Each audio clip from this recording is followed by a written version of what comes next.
sell toilets. We make composting toilets. And generally speaking, we sell our toilets to NGOs that are operating in country in places where people can't install a pit latrine or flush toilet.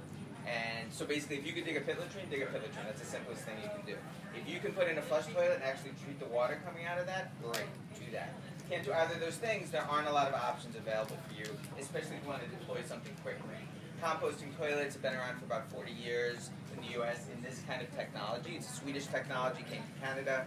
So if you know people who are cottage owners, people living off-grid, a lot of times they'll have composting toilets.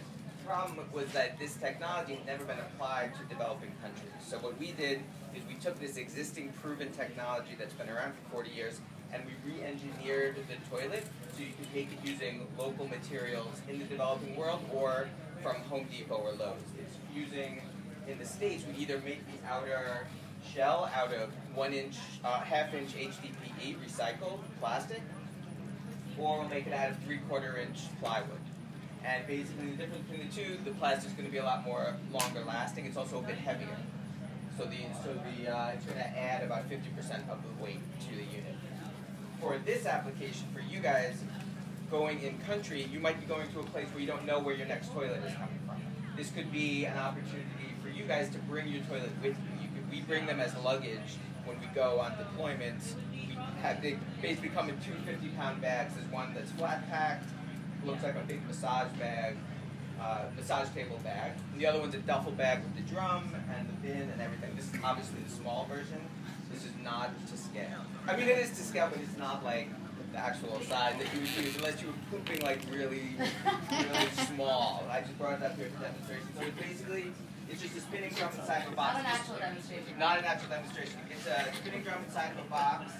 The drum is just like a backyard composting drum. You spin it one way, it mixes it around, you spin it the other way, it dumps it out, goes into the bin underneath, you let it sit there for a month until it's totally dried out. You take it out, you dig a shallow hole, you bury it, you put wood ash in as a disinfectant, and in developing countries, people like to burn things, so having ash around is not usually a problem. And it's a way to manage your waste and managing people who live there. That we try to do that as well in terms of people that are living in communities that have no sanitation, but it's especially important for first responders or people coming in from the outside because the pathogens in our waste can be a lot more dangerous for the people that are living there. They might be used to their own pathogens, but think of like Nepalese cholera in Haiti. When you come from the outside and introduce a pathogen into an environment that people aren't prepared for, it can be very catastrophic.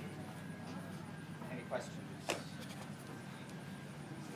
Yeah. I'm curious, so a few months ago I spent some time in northern Uganda working with South Sudanese refugees, and so in the refugee camps, the UNHCR and different organizations that are working with there, they were talking about bringing in slabs for people to create their own latrines, whatever it is, but they talked about the problem being that sometimes the ground doesn't have enough integrity to hold structures, and so I'm curious how this works in terms of weight distribution versus other things, and can it stand on any kind of ground? Yeah, this could basically, it's meant to be entirely above ground, and in a lot of places, like we worked in Senegal, and the problem there with the ground was it was like hard pan. It was so hard to dig a hole that nobody could go through the trouble of doing it, except the chief would employ everybody in the village to dig his pit latrine. But in a lot of cases, like a pit latrine may not make sense because the soil integrity won't hold the structure above it, and it'll just fall into the hole. So that's where this could be something to be considered. Another is that flood-prone areas where you dig a pit latrine and it doesn't have the right kind of infiltration, it'll just fill in and overflow, and then the poop is going to go everywhere. So that's why I say if you can do effectively a pit latrine, like dig it effectively, and it's going to support the structure above it, absolutely do that. But there are cases, like you're saying, where it's not appropriate, or in the camps, there's a real advantage to having a toilet you can set up in a couple of hours and then move around. If people get resettled, they can take the toilet with them. Or if you're living in a slum, you don't want to put in permanent infrastructure in a place you don't own. So to have a toilet like this, you can take it and move it around in that area.